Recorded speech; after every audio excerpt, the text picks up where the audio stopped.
At the end of the Witcher books, Geralt and Yennefer die. Or perhaps they don't. Or perhaps they do. What truly matters is that this ending, beyond the mere fact of the character deaths, carries much more weight and meaning than it seems at first glance. That is why today I want to analyze and reflect on why, in my opinion, the books of The Witcher give Geralt and Yennefer the perfect conclusion to their history. And you know, the ending of The Witcher books has always been a controversial topic within the fandom. Some people consider it clumsy, others argue that it feels rushed because Sapkowski didn't know how to finish the story, and many believe that the way the author ties up the plot is confusing and hard to grasp. And while I think all these complaints open fertile ground for critique, in my experience it was one of the most rewarding and beautiful moments I've ever had the pleasure to read. The ending of the books covers more than what I'll be discussing today, but since this is the heart of the saga's conclusion, I'll be focusing on it. He's an elf! He's an elf! Yelled someone in the mob savagely. Kill the elf! That's going too far, he thought. Dandelion, perhaps, but I don't resemble an elf in any way. He spotted the one who had shouted, probably a soldier, because he was wearing a brigantine and high boots. The Witcher wormed his way into the crowd like an eel. The soldier shielded himself with a javelin held in both hands. Geralt cut along the shaft, chopping off the soldier's fingers. The Witcher whirled, bringing forth shrieks of pain and fountains of blood with the next broad stroke. Mercy! An unkempt young man with crazy eyes fell on his knees in front of him. Spare me! Geralt spared him, stopped the movement of his armored sword, using the momentum intended for the blow to spin away. Out of the corner of his eye, he saw the unkempt youth spring to his feet and saw what he was holding. Geralt interrupted the turn to spin back the other way, but he was stuck in the crowd. He was stuck in the crowd for a split second. All he could do was watch as the three-fanged fork flew towards him. The unkempt young man, as though horrified by what he'd done, dropped the shaft. The Witcher cried out in pain in spite of himself and bent over. The trident sticking into his stomach overbalanced him, and when he fell onto his knees, it slid out of his body and fell onto the cobbles. Blood poured out with a swoosh and a splash worthy of a waterfall. Geralt tried to rise from his knees. Instead, he fell over on his side. The sounds around him resonated and echoed. He heard them as though his head was underwater. His vision was also blurred with distorted perspective and totally false geometry. But he saw the crowd take flight, saw them run from the relief, from Zoltan and Yarpen holding battle axes, Versing holding a meat cleaver, and Dandelion armed with a broom. Stop, he wanted to cry. Where are you going? It's enough that I always piss into the wind. But he couldn't cry out. His voice was choked by a gush of blood. I remember these lines as if I had read them for the very first time. And I don't know if it was the same for you, but I can clearly recall reading this chapter and never expecting Geralt to end up being killed in such a way. Least of all after everything he had suffered and overcome. But this is only the surface of this topic, because there is much more to talk about. After this, Yennefer tries to bring Geralt back, using every last ounce of magic at her disposal. Ciri warns her that what she is doing is pointless, that it will only consume her. Yet Yennefer persists until exhausted she collapses beside Geralt. Then the unicorn Ihuarraquax appears and helps Ciri carry Geralt and Yennefer to a mystical place, a special realm few can truly comprehend. As they guide the boat, the fallen loved ones of the characters who ate Ciri seem to appear among them, as though in this passage to the other place, life and death were mingling in a limbo where the two could briefly meet. The boat carrying Ciri, Geralt and Yennefer drift across the water like a ghost.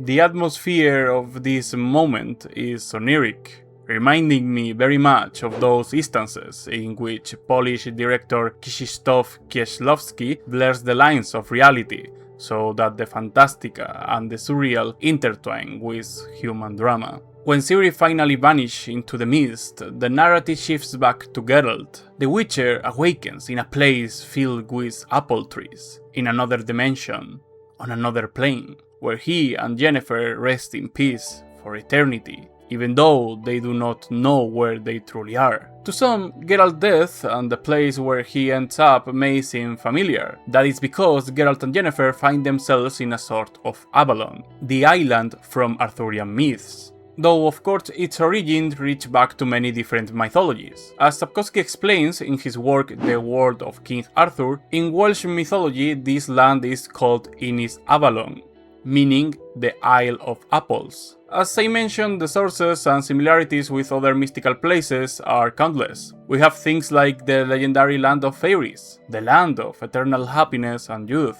which is identified with Tir na Nog, the land of youth from Irish mythology. And we have also the Celtic Isle of the Blessed, the equivalent of the Homeric Elysium and the Isle of the Hesperides. In Tolkien's work, the elves depart Middle-earth by sailing across the sea, to Avalon, of course. The analogy is obvious. But staying with Arthurian mythology, which is one of Sapkowski's main sources, this is the place where King Arthur, in many versions of the myth, goes to heal from his wounds after the Battle of Camlann. In some myths, Arthur remains there, resting, waiting to return when the world needs him once more. In others, he simply rests there for eternity, as a sort of afterlife reserved only for the chosen few. Therefore, when Ciri is carrying Geralt and Yennefer in the boat, just as the fairies once carried Arthur in a boat, she is taking them to Avalon so that they may rest in peace together, as they always wished, to love and care for one another for all eternity under the shadow of an apple tree. However, after the release of Season of Storms, many fans, myself included, began to reflect further on the character's ending in light of what happens in that book's epilogue. In this epilogue, Nimue, a scholar of, among other things, the legends and myths surrounding the Witcher books, is traveling to Aretuza. In the middle of her journey, a monster attacks her, and just when it seems that all is lost, a man, armed with two swords, confronts the creature with agile movements, his hair white as snow. Nimue immediately thinks it must be Geralt of Rivia, but it has been 105 years since the Witcher's death. Such a thing cannot be possible. But after the battle ends, Nimue asks him directly. "That mare," she said, so excited she was barely able to enunciate her words. "That mare is called Roach, because all your horses bear that name, for you are Geralt of Rivia, the Witcher Geralt of Rivia." He looked long at her, and said nothing. Nimue also said nothing, eyes fixed on the ground. "What year is it?" 1,300, she said, raising her astonished eyes. 1,373 after the revival. "If so..." The white-haired man wiped his face with his hand in his sleeve. "Geralt of Rivia has been dead for many years. He died 105 years ago. But I think he would be happy if... He'd be happy if people remembered him after all those 105 years. If they remembered who he was. Why, even if they remembered the name of his horse. Yes, I think he would be happy. If he could know it. Come, I'll see you off." As I mentioned earlier, in some versions of the myth, Arthur remains in Avalon and rests until the moment the world needs him again, when he will return to fulfill his duty once more. This scene with Nimue could be interpreted in a similar way. Geralt rests in Avalon, waiting for the time when someone will need him again, just as Nimue did. However, Sapkowski also leaves us with clues that suggest the opposite. In the chapter preceding Nimue's epilogue, Geralt has an encounter with an Angara. The story behind this meeting isn't important right now, but let's just say that the Angara uses her illusory powers and tells Geralt that everything is an illusion. The world vanished behind a veil of tiny white whirling petals. "Illusion!" he heard the Angara's voice. Everything is illusion. Well, in the epilogue after the encounter with the white-haired man, who seemed to be Geralt, Nimue is left dazed. The man is no longer there, only a woman who tends to her and helps her recover. But in a moment of silence, Nimue hears An illusion, she heard from somewhere far away. Everything is an illusion.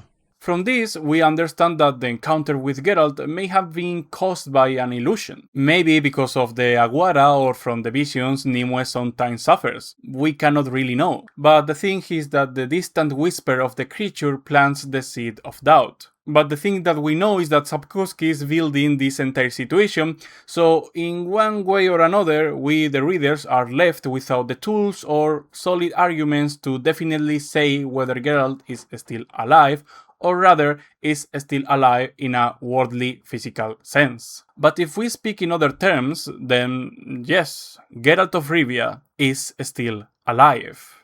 The circle has closed, said the girl, closing her eyes. A thorn from Sheroweth pricked me, and the snake Ouroboros has sunk its teeth into its own tail. I'm coming, Geralt! I'm coming to you! I won't leave you alone! This dialogue comes from the Lady of the Lake, when Ciri rushed to rescue Geralt after he has been pierced by the pitchfork. And in Ciri's words lies a meaning of great importance within what Sapkowski is building with his history. When Ciri says he has come full circle, she is speaking of Geralt times coming to an end. The thorn from Sheroweth has pricked her. Her prophetic dreams. She had already foreseen this happening. Ouroboros has beaten its own tail. Ouroboros symbolizes an infinite cycle.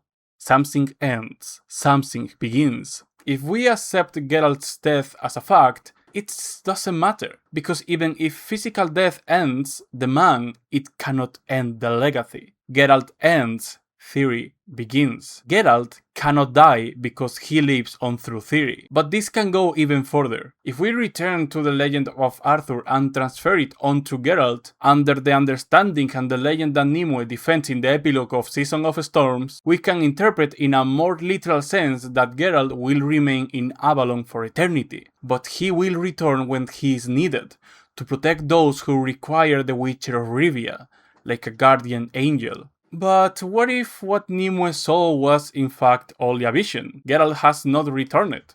The legend is not true. He will not come back to save those in need of the White Wolf. Well, it doesn't matter, because Geralt is still alive. Nimue dreams of seeing him again, carrying his two swords, riding Roach, saving the wretched from monsters at dusk. But that doesn't mean Geralt is dead.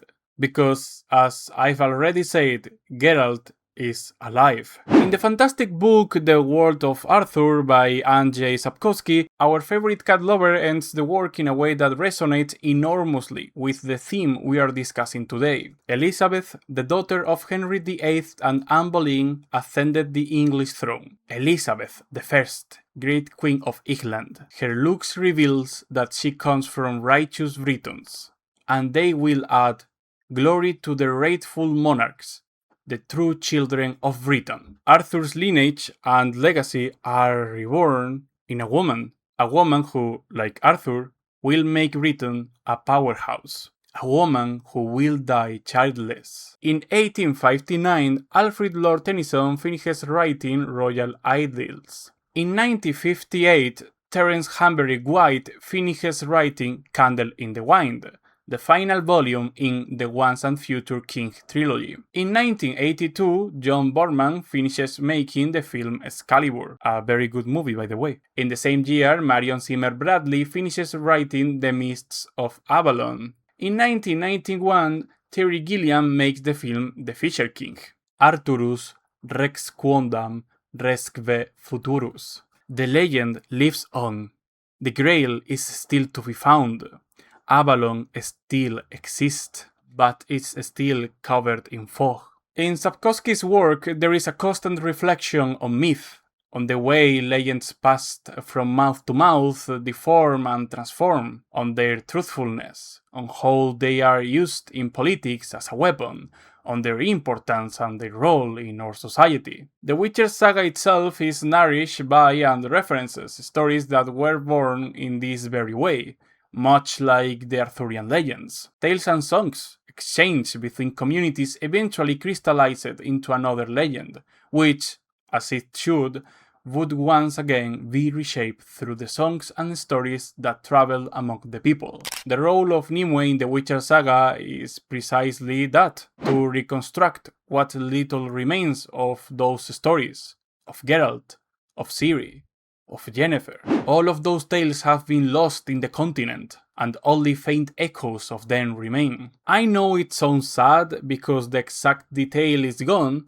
but the shape of the story survives, and is complemented by people reinventing and reshaping the narrative over and over again. Some time ago, while discussing this topic, my colleague Elin Ratzinger, an essayist on The Witcher whose work I strongly recommend you to read, came up with an interesting reflection on Sapkowski's intent behind all of this. When Sapkowski kills Geralt and Yennefer, he isn't simply trying to give us a bitter ending where the protagonists die. There is much more to it. Geralt and Yennefer are not mere characters, they are manifestations of ancient archetypes, tragic heroes, cursed lovers, and so on. Taking them to Avalon is the equivalent of placing them back into the chest from which they came, the collective imagination, the myths and tales that are part of human culture. And you know, Avalon is not just a resting place, it's a mythical space where stories remain suspended, ready to return whenever humanity needs them again.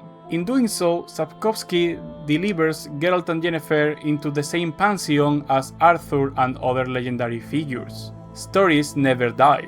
All it takes is a new author, in another time, with new questions about the human condition, to resurrect those figures, perhaps with the same names, Geralt, Yennefer, or perhaps under different ones. We then understand that Sapkowski situates The Witcher within the universal literary and mythical continuum, where Geralt and Yennefer no longer belong to him, but to the cultural imagination of humanity itself. Sapkowski sets up a conversation with his characters, allowing them to transcend, and at the same time, in the epilogue of Season of Storms, he establishes a dialogue between himself and the fans. Nimue acting, of course, as an avatar for the Witcher's readership, and the mysterious white-haired man as Sapkowski himself. That is why when Nimue insists that Geralt must still be alive because that is what the legend says, implying that just like Arthur, Geralt should once they return, the mysterious figure simply tells her that Geralt is no longer alive,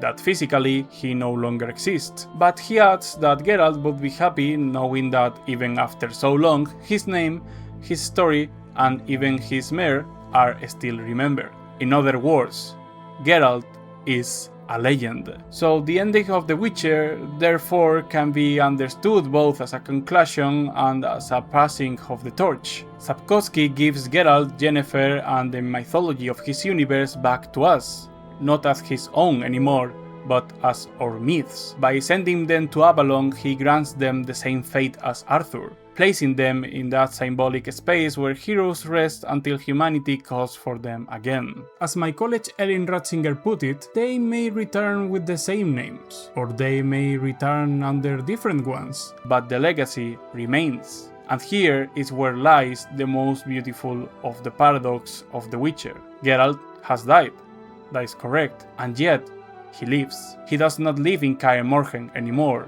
nor in Rivia, nor even in the continent, but in us. As long as someone opens a book, boots up a game, or simply tells a story by the fire, Geralt of Rivia will ride again alongside Roach for one more day to save the day.